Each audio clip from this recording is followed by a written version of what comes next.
Good afternoon. Welcome to Freedom 418 US. I'm your host, Kurt Wharton, here in the studio. We've got a good message for you today. Today we're going to be looking at amendment number 8 in the Bill of Rights. And before I get into that, I just want to do the usual and customary advertisements, political awareness announcement kind of stuff.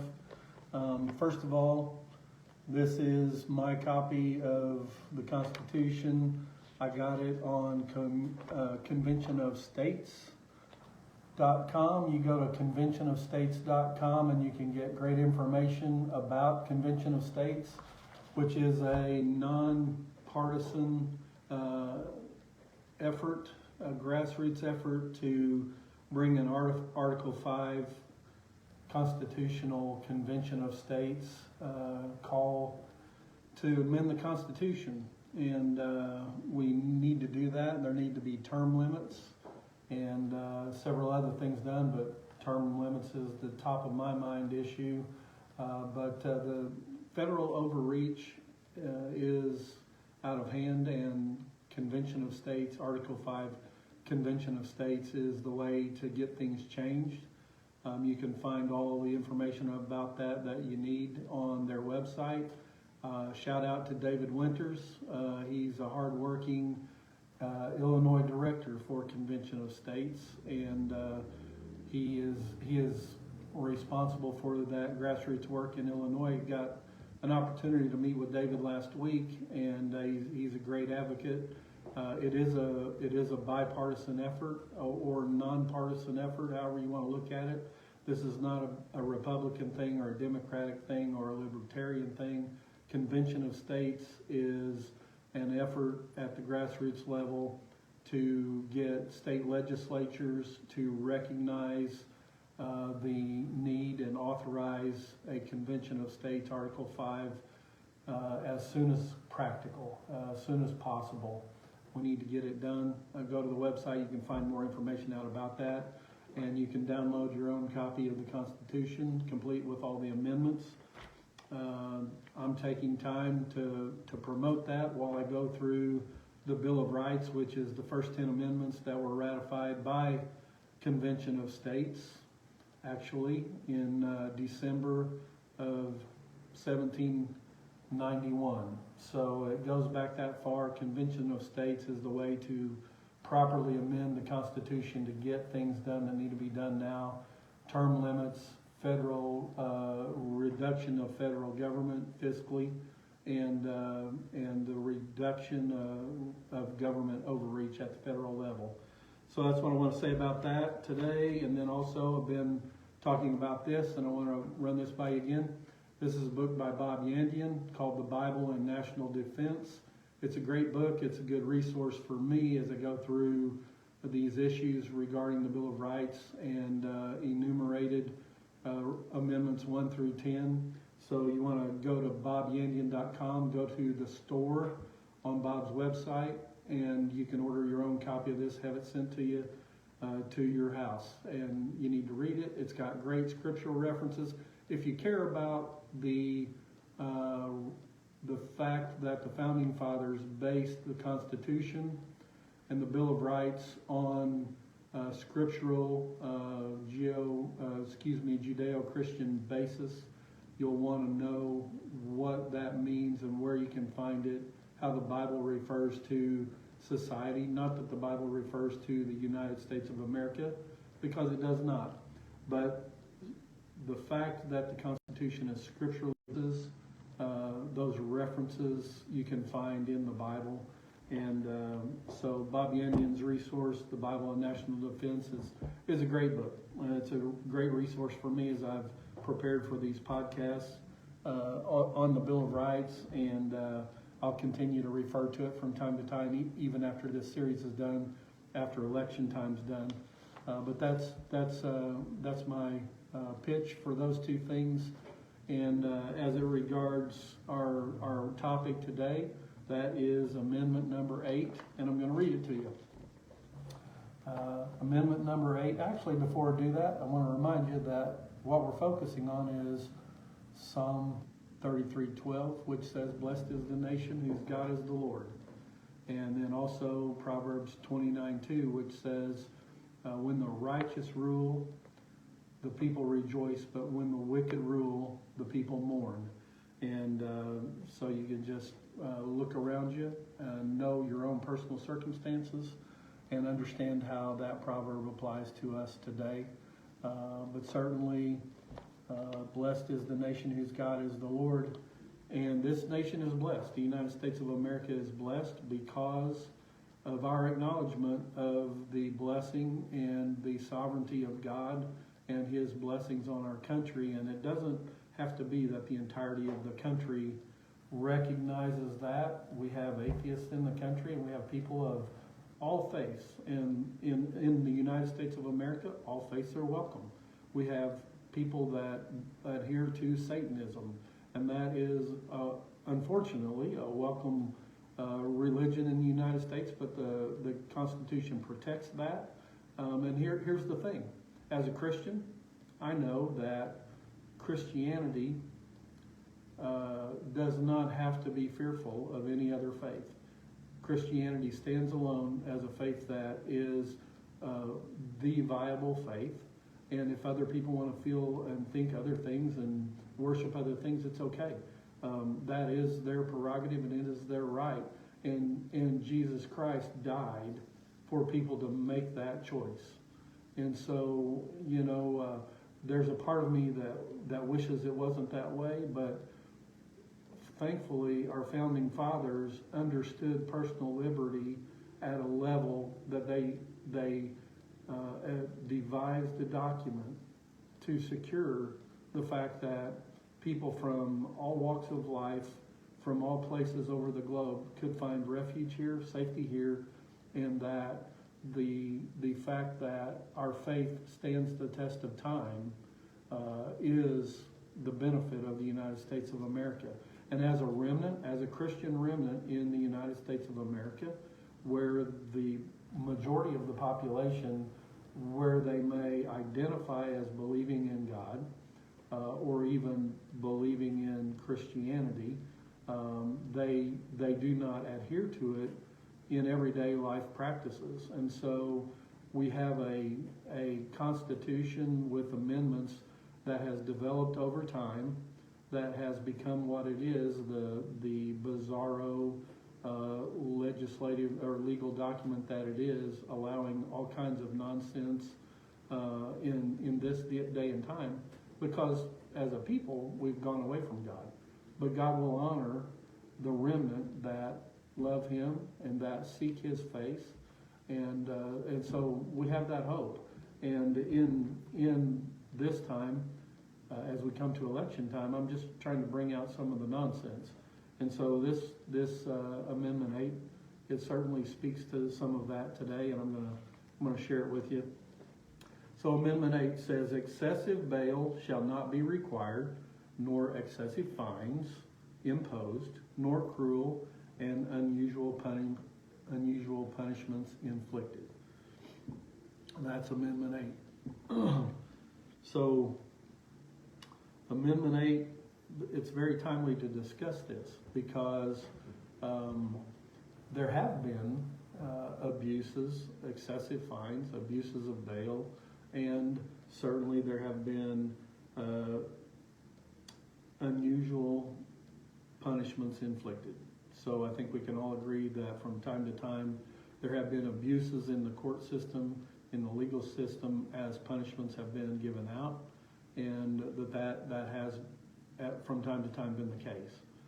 The fix for that is not for the pendulum to swing the other way, however, and here we are in Illinois with legislation 14027 getting ready to go into effect on January the 1st, signed by our governor, J.B. Pritzker, but not his fault. He had the choice not to sign it, and he should have done that. He should have not signed it, but the state legislature gave it to him to sign, and here's what it's called.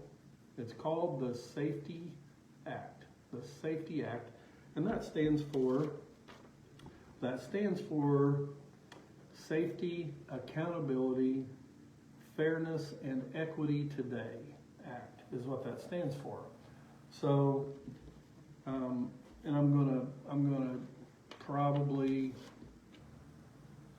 I might offend somebody today. Sometimes I do that, and I'm just sorry. I'm gonna say it how I think it'll have the most impact in your brain, and it needs to sink in this way, because we have legislation at the federal level that is also done this way. We have inaccurately named legislation, and I'll put it that way. It's inaccurately named legislation. They do it in the state of Illinois. They've done it with this, and I'll get into more detail about that, and you'll understand what I mean. They do it at the federal level, and here's what it is. These people are political elitists.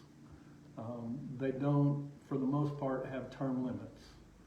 When they get into office, their goal is to do whatever they can to maintain their political office or to get into a higher ranking political office. That is their objective. Their objective is not to represent you. And I'm using a blanket approach here and a stereotypical approach, and certainly we all know people who do a good job working for us as our legislators, and we can account for specific instances where they've done that. But I'm telling you, the broad reach of elected officials and their primary focus is to get reelected. And they say, well, I got to do that. If I don't get reelected, I can't serve you. Well, that's not true, because they're not the only ones that have the ideas, and they're not the only ones that have a monopoly on the best ideas and how to represent us. We have the best ideas of how to be represented, and we send them to do that. But somehow, in the transition of that and the power that office comes with, it gets distorted in their mind, and they think the only way we can be served is if they're the ones that are there on the government gravy train with all of the perks that go along with it, and that's not the case. And I call them political elitists for that reason. And here's what their thinking is. They not only think that they're the only one that can help us, can accurately represent us, but they think that they, after being there a little while, they tend to think they're better than us. And here's how I know this. Because they don't set term limits. See, if they actually had term limits, then they would actually have to trust you and I with the idea that when their time is up, we can actually elect somebody else that can do as good or better a job as them. And if they impose term limits on themselves, they would actually give us the opportunity truly every certain number of years to be able to show through our elections that we can elect somebody else. But it becomes a machine of money, and incumbents have the benefit of the party money to get reelected. And an incumbent has an advantage in that, and so they become political elitists. They may not intend to be, and I'm not accusing any of them of being that, but the outcome is that. And particularly if you're here in the heartland, in the flyover states, they call us, not only do they think that they're able to do that, but they actually look down on us. They think they're better than us, particularly at the federal level, and particularly those of them that legislate from the special places in the world, the population centers of the world, the East Coast, the West Coast, even Chicago, right here in Illinois, thinks itself elite from the rest of the state. The entirety of the state, generally speaking, is much more conservative but because of the population center of Chicago, the legislative will gets imposed on everybody else in the state. And we have to change that. And the only way to change it is through the election process. But people have to be educated, and we're here to try to help with that. So Amendment 8, getting all the way back around, Amendment 8 says excessive bail shall not be required, nor excessive fines imposed, nor cruel and unusual punishment inflicted. Now, who's that talking about? Well, it's talking about upon criminals. Okay, so first of all, let's identify who that's protecting. It's protecting somebody, I say on criminals, but somebody who is accused of a crime. Okay, they're not found guilty yet. They are accused of a crime, so they're eligible for bail. They potentially could be fined, and they certainly should be treated with respect, human rights, basic human rights, and not receive cruel and unusual punishment. So I'm going to talk about a couple of things, and I'm not going to give any specifics or what. You can go Google this for yourself. So let's look at the significant difference in scope between how the people that have been incarcerated as a part of the January 6th quote-unquote insurrection issue in Washington, D.C. Go out and you can Google how they've been treated while they've been incarcerated. They've been denied medical care. They've been denied proper food and shelter.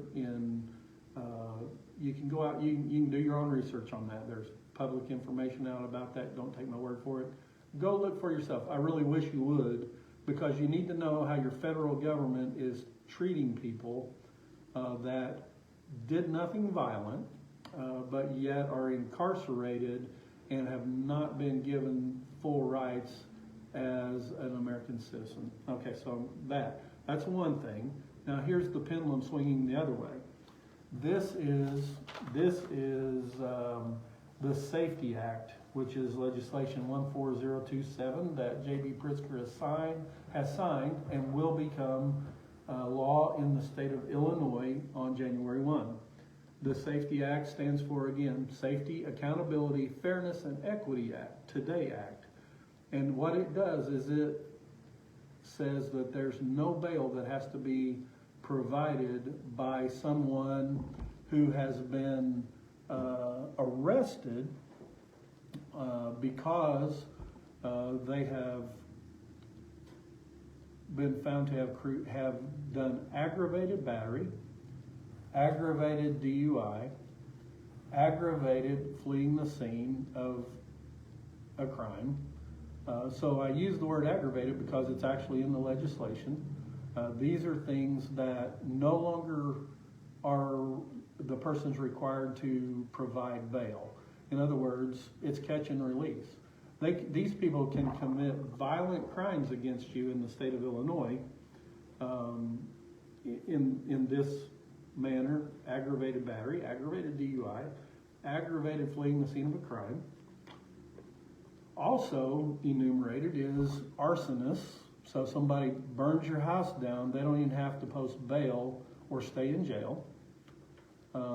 Burglary, they can break into your house, burgle your house or your business or your car, your personal property, steal it. They get caught. The police don't get to hold them on bail. They don't have to provide bail. They get released. Drug-induced homicide. And what is that? So somebody gets stoned and they commit murder. That is not an offense that our governor and our state legislature seems to feel it justifies holding them in jail on bond. Intimidation of a public official. Robbery. So robbery and burglary are two different things. Second degree murder. So second degree murder, not first degree murder. They might actually hold you in jail on bail for first-degree murder, but not second-degree murder. And then finally, threatening a public official. I think a while ago I said intimidation of a public official. Actually, intimidation. Using intimidation in a criminal way. Threatening you, your well-being, or your property. That's intimidation. So they can do that, and they get arrested for it. They can actually commit the crime, get arrested for it, but catch and release. So they're back out. So this is the nonsense that has recently happened in the state of Illinois, and it's a test, because if they can get away with it here and it doesn't get overturned, then it becomes a standard for other states and ultimately at a federal level. This is just the inmates running the prison, and this is ridiculous. It's crazy. I would say it like this, because again, going back to they titled this legislation so that if you actually went out and looked, you wouldn't think anything about it. You think, oh, well, that's nice, the Safety Act. That sounds like they're working to keep us safe. No, they're working to keep criminals from having to provide accountability for their actions when they're incarcerated. They don't have to do that. So, that is what this is. And what does the Word of God say about it? It says this. It says, therefore, whoever resists authority resists the ordinance of God, because authority is ordained by God. So whoever resists the authority resists the ordinance of God, and those who resist will bring judgment on themselves. So they're accountable for disobeying the authority or the law. They're accountable for that. For rulers are not a terror to good works, but to evil. In other words, those in authority are not to be feared by people who don't break the law. But for people who break the law, they should have to fear the authority. There should be a consequence for that. But what the Safety Act does is it doesn't provide any form of deterrent or punishment for committing very, very violent crimes. All right? It says, do you want to be unafraid of the authority? Do what is good, and you will have praise from the authority, from the same. For he is God's minister to good for you. But if you do evil, be afraid, for he does not bear the sword in vain. For he is God's minister, an avenger to execute wrath on him who practices evil. That's Romans chapter 13 and verse 2 through 4. Okay, so if you commit a crime, you should be afraid of authority. Authority should be avenging that crime. Certainly we have, thankfully, by our founding fathers, so it's not a dictatorial, tyrannical police state that we live in. We don't have to fear for being locked away in jail and punished and beaten and all that for political purposes when we don't commit any crimes. But that's not what the Safety Act is. That's not what this is. This is people who ultimately will go on trial. There's evidence generally speaking, there's going to be evidence presented that would convict them, and they don't even have to provide bail to get themselves out of jail. That is wrong. And to call it the Safety Act as though the public should be feeling safe about it, and this I'm going to offend somebody with this, but this needs to hit on to you. I would call this dog shit in a jelly donut, because on the surface it's all sweet and good and everything, but when you get into it, it's offensive nonsense. It will make your stomach turn and make you throw up to know what it actually is all about. So you need to be aware of this, because it's not just this particular Illinois act. It's all kinds of things. When you go back and look at legislation and how they name it, you need to start sitting up and taking notice, because these people intend to pull the wool over your eyes. They treat you like you're stupid, and you need to hold them accountable for it. The Convention of States is the only means that I know of right now in existence that is actually working toward putting term limits on these people by a constitutional amendment. Otherwise, this nonsense continues to go on, and don't think that the people in charge on one side of the aisle are going to necessarily hold the people on the other side of the aisle accountable, because this is not a red and blue issue. It's not a, it's not a political party issue. It's an issue of their own survival. It's their survival mechanism is to not have term limits. And how do I know that? Well, because we actually had, those of you that think that conservative-minded people are on the right side of things, I would generally agree with that, but here's case in point where I'm telling you they're looking out for their own interest and not looking out for your interest. Let's go back to 1994, the contract with America. If you're not old enough to remember that, you need to Google it. The contract with America was led by Newt Gingrich and a majority Congress, majority Republican Congress in the House and Senate. They held both houses, and they had the ability to run the table legislatively, and they called this midterm election promotion, they called it the Contract with America. And in it, there were a lot of great things that they promoted doing if they were to get elected, one of those being term limits. On September the 27th of 1994, the Contract for America became legislation. Guess what did not make it into the contract? Every other proposal made it into the Contract for America, got approved by both the House, the Senate, everything except term limits. I'm telling you, they won't impose term limits on themselves, and the Convention of States, Article 5 Convention of States, is the only way to get a constitutional amendment done legally for it to stand the test of time, and it needs to be front and center of your mind. You need to go out to conventionofstates.com, sign the petition, talk to your state legislature. I'm going to be talking to mine in the upcoming weeks, and they need to be aware of the importance of this at a federal level, and we need to work at the state level to make it happen. So no more jelly donuts filled with crap. We just can't put up with it. These people need to be held accountable and operate in a level of truth so that the language that they use for their legislation accurately reflects what's in the legislation. Don't let them pull the wool over your eyes.